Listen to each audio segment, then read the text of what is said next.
Discuss करने जा रहे हैं लास्ट 5 इयर्स के क्वेश्चन पेपर्स।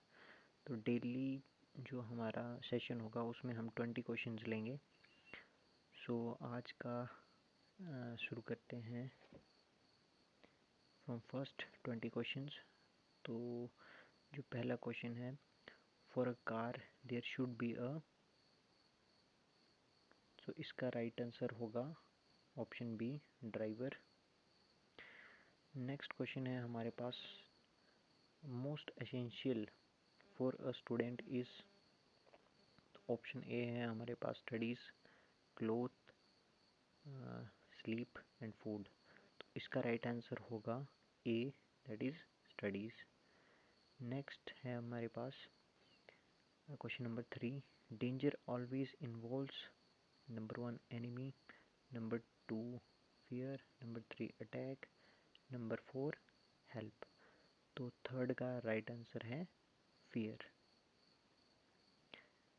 नेक्स्ट है, most essential for a school is, number 1 student, number 2 hostel, number 3 building, number 4 guard. तो इसका जो राइट आंसर है वो होगा स्टूडेंट। नेक्स्ट क्वेश्चन है हमारे पास, most essential for a man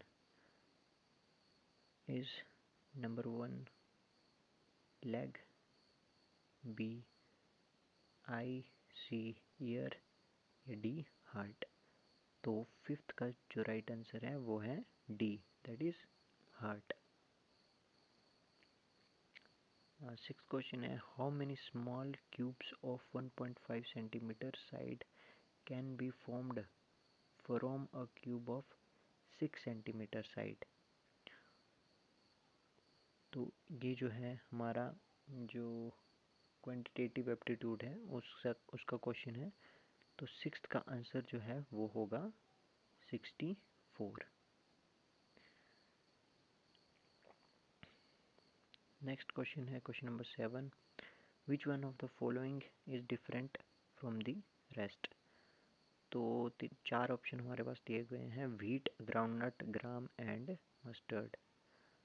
तो 7th का राइट आंसर है बी, ग्राउंडनट, क्योंकि ये बाकी जो तीनों फसलें हैं ये ज़मीन से ऊपर होती हैं और ये जो ग्राउंडनट है ये ज़मीन के अंदर होता है।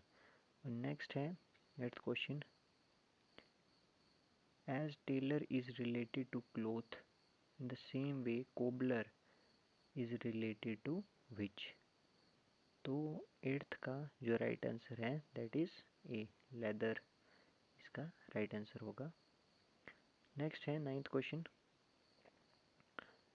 इन a code together is written is denoted by the RQEGRJCT, then payroll is denoted in same code by। तो 9th का जो राइट आंसर है वो है डी। आप चाहें तो इसको पॉज करके सॉल्व कर सकते हैं। तो जैसे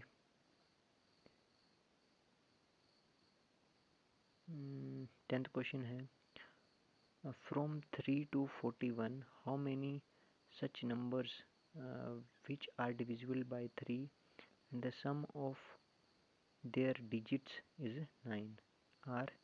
तो ऐसी कितनी संख्याएं हैं जो 3 से 41 के बीच में हैं जिनको आप 3 से डिवाइड कर सकते हैं और उनका जो सम है यानी दोनों संख्याओं का वो जोड़ के 9 आए।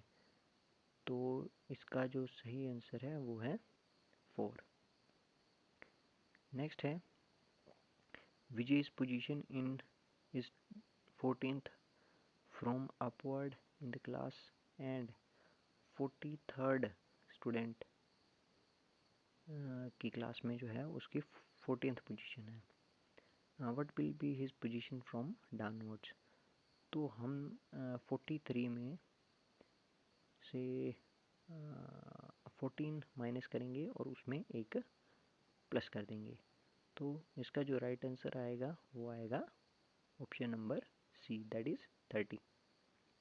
नेक्स्ट है Vikas started to move in the north and moved 15 meters. Then he turned to his right and moved 25 centimeters. After this, he turned to the right and moved 35 centimeters. Now, how far he is from his starting point? तो अगर जब भी ऐसा question आए तो सबसे पहले हमने डायरेक्शंस नोट कर लेनी है। तो जैसे कि इसमें बताया है कि जो विकास है उसने स्टार्ट किया to move in the north direction. तो सबसे पहले नॉर्थ डायरेक्शन में मूव किया, तो इसको मान लो ये 15 सेंटीमीटर इसने मूव किया from his starting point. Then he turn to his right and move 25. Then he moves 25.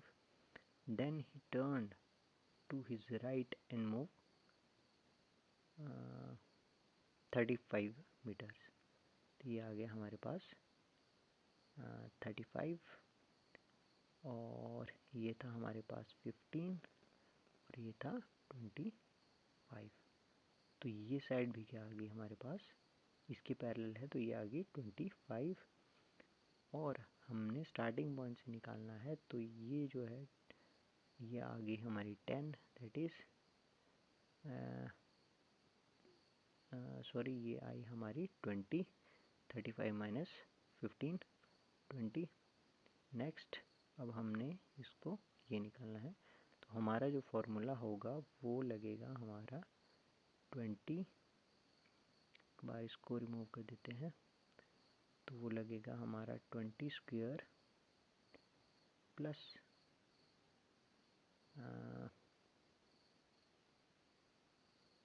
25 square whole under root.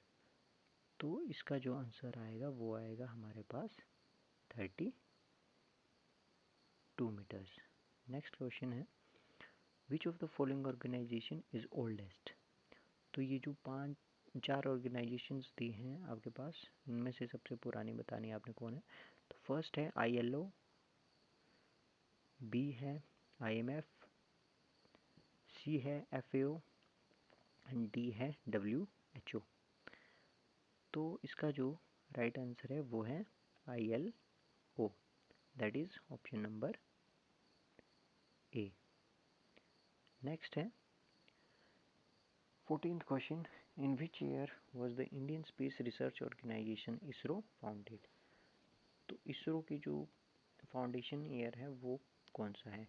तो इसका जो राइट आंसर है वो है ऑप्शन नंबर ए 1969। तो ये भी पता होना चाहिए आपको कि ISRO कहाँ पे है, ठीक है। और इसका जो लॉन्चिंग स्टेशन है, जैसे इसका जो लॉन्चिंग स्टेशन है वो है श्रीहरिकोटा में। तो नेक्स्ट जो ऑप्शन क्वेश्चन है वो है हमारा, first summit of SAARC was held eight.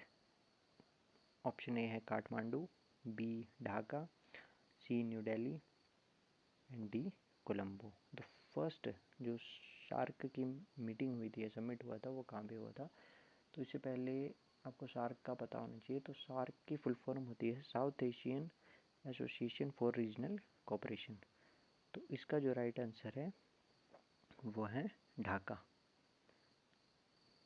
तो ढाका किसकी कैपिटल है वो आप कमेंट सेक्शन में बताएं।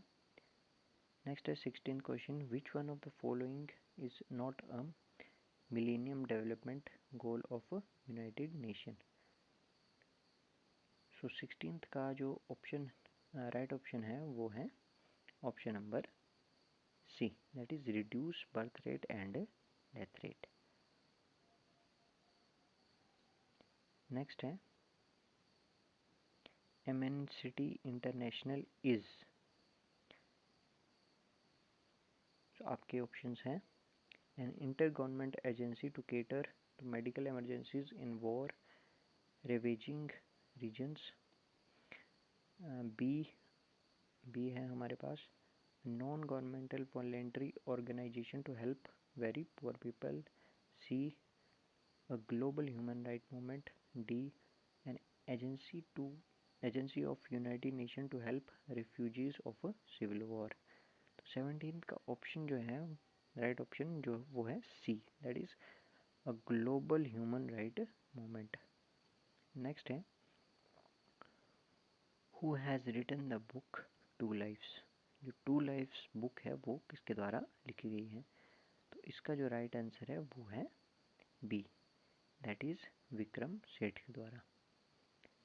नेक्स्ट है 19th क्वेश्चन, ये है Patanjali was A option a philosopher of the Madhyamika school, option B the author of the book an Ayurveda, C a philosopher of the Yogachara school, option D है the author of the commentary on Panini's Sanskrit grammar.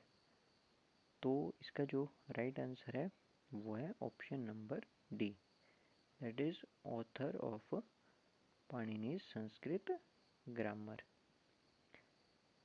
Next और इस session का जो last question है वो है the Sur Sagar is a memory of Bahadur Shah Zafar, B a medieval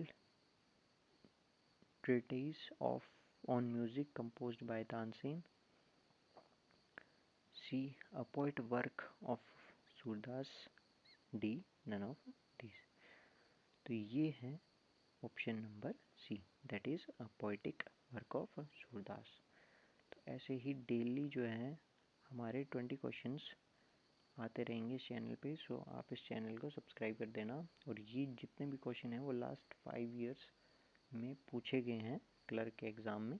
तो ये जो HP सेक्टरेट का जो इस बार क्लर्क का एग्ज़ाम आएगा इसमें इनकी प्रोबेबिलिटी आने की मैक्सिमम है। So thank you and please subscribe to this channel.